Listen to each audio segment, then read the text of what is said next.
देखो, 14 साल भरत ने राज्य किया, कार्यवाहक राजा के रूप में रहे। 14 साल बाद भरत जी ने राम जी को कल राज्य सौंप दिया। क्यों भाई, सौंपा कि नहीं सौंपा? लेकिन एक अंतर देखा गया। क्या अंतर देखा गया? राम जी के राज्य में काल आया था। राम जी के राज्य में काल आया था। काल का प्रवेश हुआ राम जी के राज्य में। भले ही भगवान की अनुमति से हुआ, लेकिन हुआ, काल आया। लेकिन 14 साल तक भरत जी के राज्य में काल नहीं आया। आप कहोगे ये क्या प्रमाण नहीं आया? जैसे कोई मरे ना तो क्या मानोगे, बोलो? जैसे 14 साल तक कोई मरे ही ना, कोई ना मरे, तो क्या मानोगे, बोलो? काल नहीं आया। यही यही यही मानोगे कि नहीं? काल नहीं आया। भरत जी के राज्य में 14 साल तक कोई मरा नहीं। बोलो, आश्चर्य की बात है कि नहीं?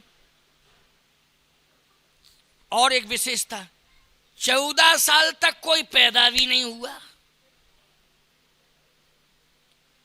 14 साल भरत जी के शासनकाल में ना कोई पैदा हुआ और ना कोई मृत्यु को प्राप्त हुआ। वाल्मीकि रामायण का प्रमाण है ये। इसका मतलब है कि हम एक बार वंश वृद्धि के लिए हमारा विवेक और हमारा संयम हमारा सहयोगी बन सकता है। बोलो भाई, कि हम वंश वृद्धि अभी नहीं करेंगे तो इसके लिए हमारा विवेक और हमारा संयम, बोलो, हमारा सहयोगी बनेगा कि नहीं बनेगा? इसमें हमारा बस चल सकता है, लेकिन मरे ना कोई, इसमें क्या बस चलेगा? जरा बता दो भैया थोड़ा सा। इसमें तो बस चल ही नहीं सकता है। और अगर इसमें बस चल गया होता तो कोई मरता ही नहीं। फिर तो समस्या होती, उसमें पीछे नंबर डालने पड़ते कि अमुक सन के बाबा, फलाने सम्मत के बाबा, और उनको चाय दे आओ जो फलाने सन में हुए थे, जो फलाने सम्मत में हुए थे। बोलो, समस्या हो जाती कि नहीं? और सबसे बड़ी समस्या तो खाद्यान्न की हो जाती, आवासीय समस्या हो जाती। क्यों भाई, कहाँ रहते इतने लोग? जनसंख्या बढ़ती जाती, घटती नहीं, बढ़ती जाती, लोग मरते नहीं, तो समस्या पैदा होती। लेकिन मृत्यु पर किसी का वश नहीं है। लेकिन भरत जी ने 14 साल रहकर ये बता दिया कि हमारे राज्य में कोई मृत्यु को प्राप्त नहीं हुआ। भगवान राम ने कहा वोटर लिस्ट मंगाओ जरा, तुम देखें। अच्छा भाई, वोटर लिस्ट देखी गई तो उसमें एक जगह लिखा था मृतक। राम जी बोले मृतक मृतक देखो लिखा। तुम क्या? भरत जी बोले नाम तो पढ़ो पहले। तो उसमें लिखा था चक्रवर्ती सम्राट महाराज दशरथ। भरत जी बोले जब पिताजी समाप्त हुए, इसके पहले हम ननिहाल में थे, बाद में आए, अगर मैं आ गया होता तो पिताजी ना तो मृत्यु को प्राप्त हो पाते, ना आप बन जा पाते, अगर मैं आ गया होता। लेकिन लीला आप ही की है कि हमें आने नहीं दिया और पिताजी को बन चलेगा, और पिताजी को ऊपर भेज दिया। ये लीला तो सरकार आपकी है प्रभु जी, ये लीला तो आप ही की है। लेकिन अगर मैं आ गया होता तो पिताश्री के ऊपर काल हावी नहीं हो पाता, काल हावी नहीं हो पाता। प्यारे, एक और विशेषता क्या? भगवान राम के राज्याभिषेक में भरत जी का बहुत बड़ा योगदान रहा। 10 गुना खजाना बढ़ा मिला, 10 गुना खजाना। राम जी जितना छोड़ गए थे, लौट के आए तो 10 गुना खजाना बढ़ गया। अच्छा, 10 गुना खजाना कैसे बढ़ गया? एक तो आबादी नहीं बढ़ी। क्यों भाई? आबादी नहीं बढ़ेगी तो बोलो राज्य का कोष बढ़ेगा कि नहीं बढ़ेगा? सरकार सबसे ज्यादा कोष खर्च करती है आबादी पर, करती कि नहीं? वो आबादी जब नहीं बढ़ेगी तो कोष बढ़ेगा।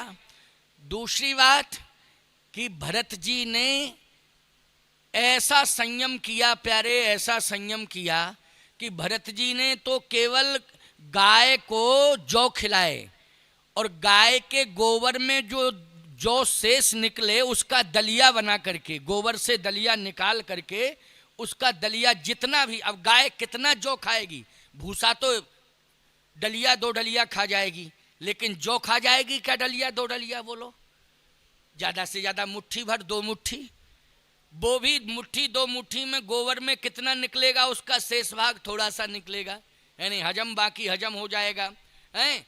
तो जो गोबर में, गाय के गोबर में जो जौ के दाने निकलते थे, बस उन्हीं का दलिया बना करके भरत जी, दलिया क्या, बस वही ग्रहण कर लेते थे। दलिया क्या, सीधे निकले गोबर से निकाले और उसी को ग्रहण कर लेते थे भरत जी। अयोध्या वासियों ने कहा, जब मेरा राजा इतना बड़ा नियंत्रण कर सकता है अपनी जवान पर, तो हम लोग भी संकल्प लेते हैं कि दोनों टाइम भोजन नहीं करेंगे, एक टाइम ही भोजन करके बिताएंगे। तो बोलो, एक टाइम का कोष जो भोजन का बचा वो जमा हुआ कि नहीं हुआ? बोलो, हुआ राजकोष में जमा कि नहीं? इस तरह से जनता ने सहयोग किया भरत के राज्य में। तो याद रखना, राम जी को राम राज्य का जो धरातल मिला वो मजबूत मिला कि नहीं मिला?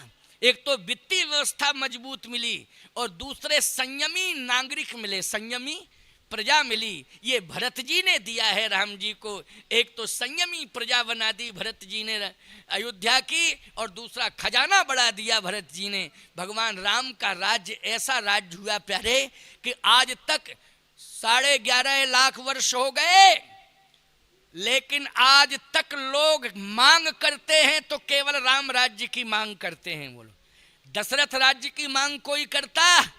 दिलीप राज्य की मांग कोई करता? नहीं करता। हरिश्चंद्र राज्य की मांग कोई करता? नहीं। अच्छा बोलो, भगवान कृष्ण के राज्य की मांग करता कोई? नहीं करता। राम राज्य, कृष्ण राज्य नहीं।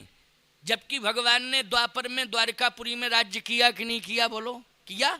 लेकिन कोई कहता है कृष्ण राज्य चाहिए, कोई कहता दशरथ राज्य चाहिए। दुनिया यही कहती है कि मुझे चाहिए तो राम राज्य चाहिए। राजा बलि जैसा धार्मिक, बोलो राजा था ना, अरे इतना बड़ा धार्मिक राजा हुआ कि बलि का पहरेदार बनना पड़ा भगवान को। आज भी वो परंपरा का निर्वाह होता है। बोलो, भगवान 4 महीने के लिए पहरेदार बन के कहाँ चले जाते हैं? राजा बलि के यहाँ चले जाते हैं। देवसैनी को जाते हैं और देवोत्थानी को फिर आते हैं ना देवोत्थानी को। तो कल्पना करो, ऐसा धार्मिक राजा बलि कि जहां भगवान को पहरेदार बनना पड़ा, और आज तक भगवान पहरेदार बनता चला आ रहा है। बोलो, चला आ रहा है कि नहीं? पहरेदार नौकर होता है प्यारे, होता है कि नहीं होता है? बोलो, घर के बाहर कोई जाग रहा है तो कौन जाग रहा है? मालिक सोता है और नौकर जागता है। आज भगवान पहरेदार बनकर के पहरेदारी कर रहे हैं राजा बलि की। लेकिन कोई माई का लाल मुझे ये बता दे कि मांग कभी उठी हो कि मुझे राजा बलि जैसा राज्य चाहिए। बोलो, मांग हुई क्या? जब जब भी मांग उठी है भारत देश में, तब एक ही मांग उठी है कि मुझे राम राज्य चाहिए। राम राज्य इसलिए चाहिए क्योंकि राम राज्य की विशेषता है दैहिक दैविक भौतिक तापा, और राम राज्य का हुए नहीं व्यापा। नहीं दरिद्र को दुखी न दीना, और नहीं को अबुध न लक्षण हीना। अल्प मृत्यु नहीं कवन्यु पीड़ा, सब सुंदर सब बिरुज शरीरा। बोलो भाई, ये विशेषता किस राज्य की है? राम राज्य की विशेषता है। तो मैं कहना ये चाहता हूं कि हम लोग पहले प्रेम की भूमि का निर्माण करें, प्रेम का धरातल बनाएं, और जब प्रेम का धरातल बन जाएगा तो उसी प्रेम के धरातल पर राम राज्य स्थापित हो जाएगा। आप कहोगे महाराज जी इसके लिए हम क्या करें?